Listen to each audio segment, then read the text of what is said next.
Bismillah. Assalamualaikum warahmatullahi wabarakatuh. Perkenalkan, saya Muhammad Zafar Andi, ditemani dengan teman saya Fabian Alfa Sintanu, Ajeng Anas Syarila, India Ageng Pamana. Di sini kami dari kelompok 12 akan mempresentasikan mengenai laporan pengelasan area lower cell blok B sisi kanan pada kapal ikan di Majiti. Mengenai outline di sini, pada yang pertama terdapat detail bagian kapal yang jelas, yang dimana terisi dengan desain kapal, material bahan, sambungan. Yang kedua ada teknik pengelasan, terdapat jenis dokumentasi pengelasan, sambungan. Kemudian ada proses penunjukan, yang dimana ada metode fabrikasi. Yang keempat ada NDT, jenis NDT dan welding defects. Dan yang kelima ada WPS, yaitu untuk WPS. Dan kemudian yang keenam ada cost, hukuman biaya yang dibutuhkan. Oke. Untuk yang pertama mengenai desain bagian kapal yang jelas, mengenai desain bagian kapal yang jelas, analisis untuk kelompok 12 yaitu bagian lower cell block D sisi kanan pada kapal ikan yang Medici. Bisa dilihat dari gambarnya. Kemudian buat selanjutnya ada base material. Base material yang digunakan pada kapal ikan tersebut ialah mild steel. Mild steel memiliki sifat mudah dibentuk serta mudah untuk dilas sehingga saat pemrosesan dan finishing mudah. Untuk jenis penyambungannya, horizontal T-joint, kemudian menggunakan vertical down T-joint, dan butt joint. Buat selanjutnya, ada teknik pengelasan. Yang pertama ini ada posisi lasnya, mengenai posisi las berdasarkan jenis sambungan las. Posisi pengelasan untuk frame kapal pada bagian lower menggunakan posisi PB, PC, dan PG. Untuk simpul pengelasannya seperti berikut. Kemudian selanjutnya ada jenis pengelasan. Pengelasan dilakukan dengan metode SMAW pada sisi final bagian lower cell blok B sisi kanan kapal. Bisa dilihat dari gambarnya. Kemudian untuk SMAW sendiri, pengertiannya merupakan penyambungan dua keping logam atau lebih menjadi suatu sambungan yang tetap dengan menggunakan sumber panas listrik dan bahan tambah atau pengisi berupa elektroda atau bungkus. Proses kelas SMAW ini jadi paling umum digunakan dan merupakan proses kelas secara manual dan membutuhkan keterampilan dari welder. Cara kerjanya dari SMAW sendiri yaitu saat ujung elektroda didekatkan pada benda kerja terjadi panas listrik yang membuat antara benda kerja dengan ujung elektroda terbungkus tersebut mencair secara bersamaan. Kemudian selanjutnya akan dilanjutkan saya. Selanjutnya yang ketiga ada proses penyambungan. Next. Next. Yang pertama ada preheat. Preheat itu pemanasan awal dalam pengelasan melibatkan pemanasan logam dasar yang mengelilingi sambungan las ke suhu minimum tertentu yang telah ditentukan sebelumnya, yang disebut suhu pemanasan awal sebelum pengelasan atau melakukan lastek. Nah, pemanasan awal ini sebelum pengelasan dilakukan untuk menghindari yang pertama itu ada retak hidrogen, yang kedua mengurangi tegangan sisa dan mengendalikan distorsi, yang ketiga mengurangi kecenderungan pembentukan struktur mikro yang keras, yang keempat meminimalkan porositas las. Yang kedua adalah post welding heat treatment, yaitu perlakuan panas paskalas atau PWHT baja karbon dilakukan setelah setiap pengelasan untuk memastikan kekuatan material yang dapat dipertahankan. Kriteria yang tepat untuk PWHT baja karbon disebutkan dalam kode ASME BPVC atau Boiler and Pressure Code. PWHT ini memastikan pengurangan tegangan sisa dan mengendalikan kekerasan material serta peningkatan kekuatan mekanik. Nah, manfaat PWHT ini yang pertama ada struktur metalurgi yang lebih baik, yang kedua ada ductility material yang lebih baik, yang ketiga mengurangi resiko brittle fracture karena ductility meningkat, yang keempat stres thermal berkurang karena redistribusi tegangan sisa. Next. Yang ketiga ada jig and fixture.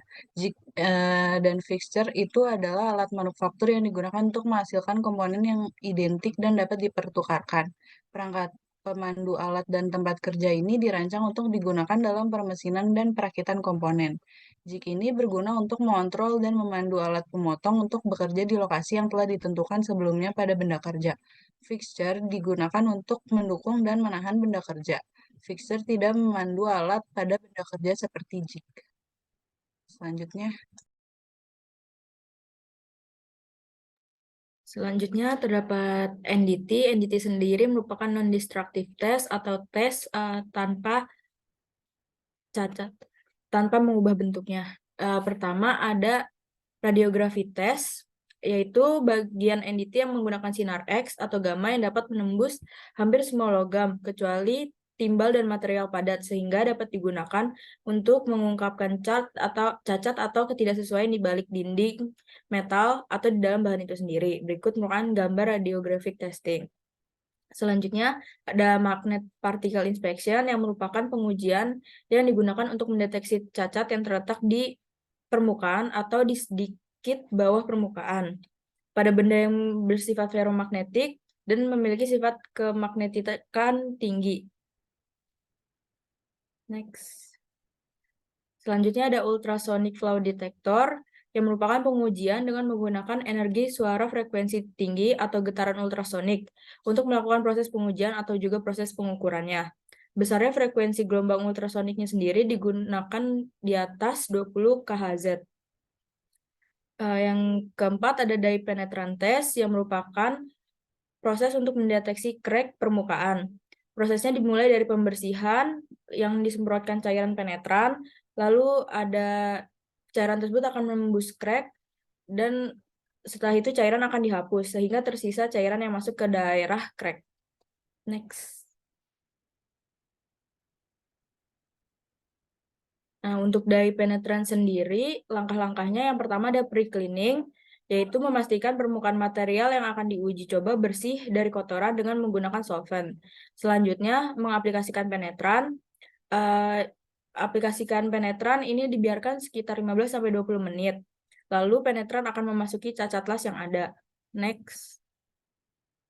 Selanjutnya, clean surface and apply developer yang merupakan membersihkan penetran dilakukan secara perlahan dan material disemprotkan dengan non-aqueous wet developer atau NaWD untuk memperjelas bleed out yang ada. Yang empat, memulai inspeksi yang mana setelah developer diberikan, inspeksi akan dilakukan oleh visual inspection. Next.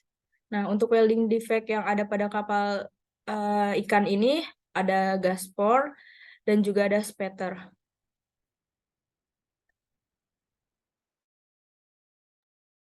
Selanjutnya adalah WPS dari sistem pengelasan yang sudah kita amati ini atau welding procedure ya. Bisa lanjut. Jadi WPS yang diambil ini semua berdasarkan data yang kita dapat juga di lapangan seperti bahan dan juga tipe pengelasan dan arah pengelasan dan juga seperti voltase dan ampere dari alat lasnya tersebut dan juga bahan-bahan yang kita gunakan seperti bahan utamanya yaitu mild steel dan juga dari fillernya tersebut. Bisa di next.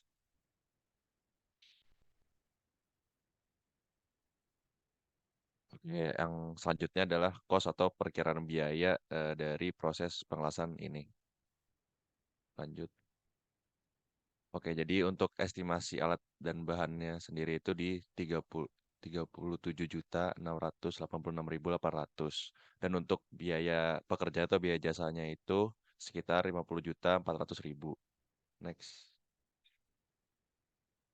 Berikut untuk rincian biayanya sendiri ini adalah alat dan bahan yang kita gunakan dan kita amati juga pada saat pengambilan data dari pengelasan tersebut. Harga-harga yang didapat di sini yaitu harga barang yang rata-rata tersedia di marketplace atau bursa jual yang ada di Indonesia. Mungkin selanjutnya. Ini juga sama seperti alat dan bahan juga untuk rincian harganya sebagai berikut. Oke, next. Oke, untuk referensinya kita mengambil dari materi ajar dari dosen kita yaitu Dr. Aryo. Selanjut. Oke, mungkin segitu saja untuk presentasi dari kelompok 12 ini. Apabila ada kurang dan lebihnya mohon maaf. Terima kasih semua. Wassalamualaikum warahmatullahi wabarakatuh.